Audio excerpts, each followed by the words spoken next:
أنا مؤمنة إنه كل شخص يختار هو مين يبغى يكون. أنا لقيت نفسي في كوني متعددة الحرف والعلوم، وما أشوف إمكانية فهم حرفة بمعزل عن الآخر. أحب حرية الاختيار. أنا ممثلة وجيمر ورسامة ورائدة أعمال وكاتبة.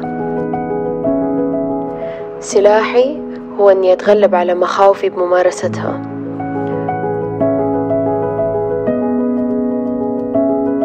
وهذا اللي يحررني.